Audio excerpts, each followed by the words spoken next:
warahmatullahi wabarakatuh. Waalaikumsalam warahmatullahi wabarakatuh. Baiklah, kami di sini dari kelompok 3 ingin menyampaikan hasil diskusi kami yang berjudul meningkatkan hasil belajar peserta didik materi kelainan pada sistem integrasi melalui metode praktikum di kelas 11 MIPA SMA Negeri 19 Palembang. Di sini yang merangkutkan saya sendiri, Yesi Musliha, rekan saya Febria Maria Putri, dan ini akan saya selanjutnya yaitu Damayani Daranita, dan selanjutnya Rizky Alawiyah.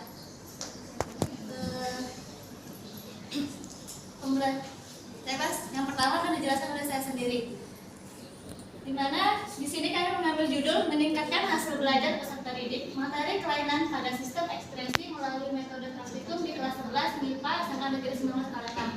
Kami mengambil judul ini dilatar belakangi oleh dengan ini masalahnya itu menampilkan warna urin yang mengindikasikan penyakit pada tubuh, di mana urin ini kan mudah diambil dari sampel yang mudah didapat, dan sehingga urin ini bisa dijadikan media yang akan digunakan.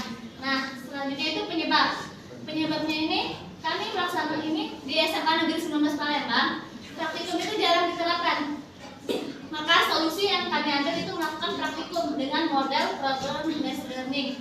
Problem based learning ini untuk mengasah keterampilan berpikir kritis siswa, sehingga di sini juga kami menganggap karena dari problem based learning ini akan menghasilkan suatu produk.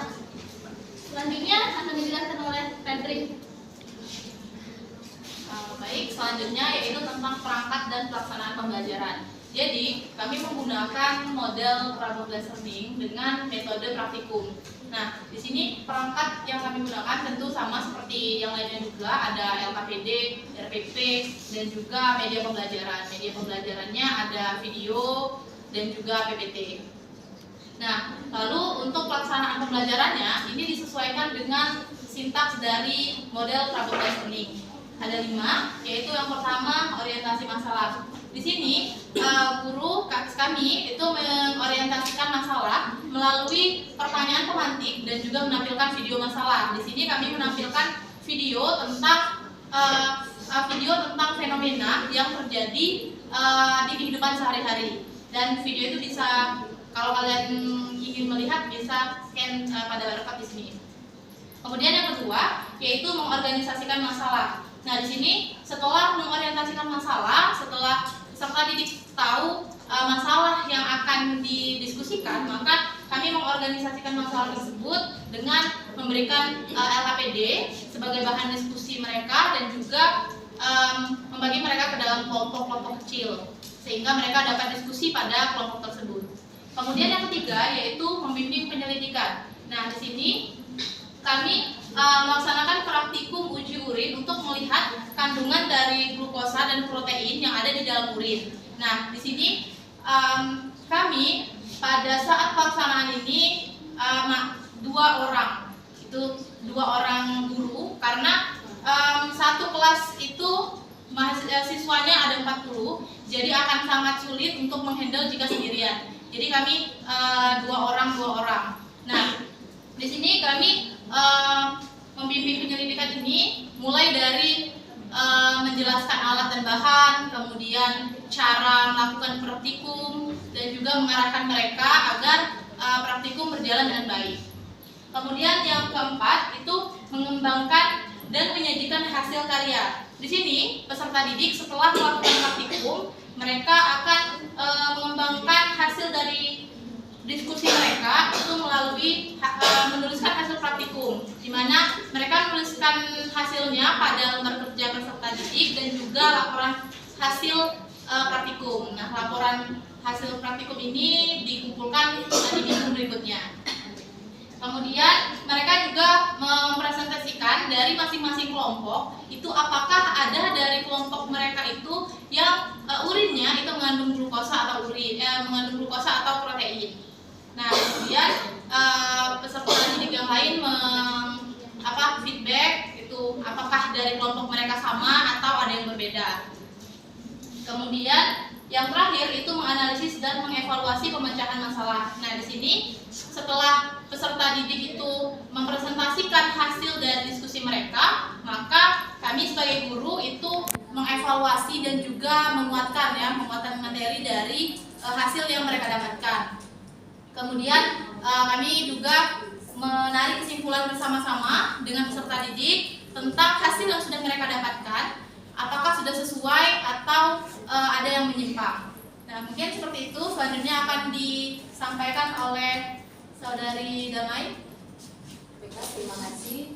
Saya akan melanjutkan presentasi dari pemaparan presentasi hari ini tentang hasil belajar peserta didik yang telah dilakukan di SMA Negeri 19 Palembang. Nah, yang kami tampilkan ini bisa dilihat itu kami menggunakan dua evaluasi, yaitu pretest dan post-test. Pretest ini kami menggunakan Google Form untuk menilai sejauh mana kemampuan peserta didik itu, kesiapan peserta didik juga, itu kami menggunakan Google Form. Kenapa kami di sini menggunakan Google Form? Karena untuk mengkondisikan peserta didik, kalau di awal itu kan sering terjadi yang namanya tidak kondusifan. Jadi kalau menggunakan Google Form itu mereka masih dalam kondisi yang kondusif. Nah, bisa dilihat untuk post-testnya ini kami menggunakan quizzes untuk melihat hasil belajar peserta didik, karena pembelajaran di akhir itu kan sudah lumayan tidak ini lagi ya, tidak fokus lagi. Nah, dengan diajak menggunakan quizzes, peserta didik menjadi tertarik lagi untuk mengikuti pembelajaran. Hasil belajar yang didapatkan bisa dilihat pada grafik, yaitu pretest dan post-test pada webinar ini. Pretestnya itu dilihat ke post-test itu mengalami peningkatan sesuai dengan apa yang sudah kami ambil dari judul, yaitu meningkatkan hasil belajar peserta didik pada materi sistem ekskresi uji urin. Kesimpulannya, post-test itu mengalami peningkatan pada pembelajaran ini. Artinya kami berhasil untuk menerapkan salah satu metode pembelajaran yang lain, yaitu dengan melakukan praktikum. Biasanya kan hanya pembelajarannya itu dilakukan di kelas saja, tapi dengan adanya ini kami melakukan praktikum. Jadi kesimpulannya hasil belajarnya itu meningkat. Oke, selanjutnya akan dijelaskan kepada rekan saya, yaitu refleksi. Baiklah, untuk tahap terakhir yaitu refleksi. Dapat kita ketahui, refleksi itu untuk melihat sejauh mana hasil belajar peserta didik. Bagian refleksi ini yaitu ada faktor keberhasilan dan juga kendala dan solusi. Faktor keberhasilan pada praktikum ini yaitu pembelajaran lebih menyenangkan dan peserta didik aktif dalam proses pembelajaran. Yang kedua yaitu kendala. Pada saat praktikum ini kami kekurangan alat praktikum. Yang kedua yaitu sulit untuk diawasi oleh satu guru jika pembelajaran sedang berlangsung. Di sini kami mengambil solusi pertama, yaitu mengajukan proposal untuk menambah alat dan bahan praktikum yang akan dilakukan. Yang kedua yaitu guru melakukan praktikum dibantu dengan guru lainnya.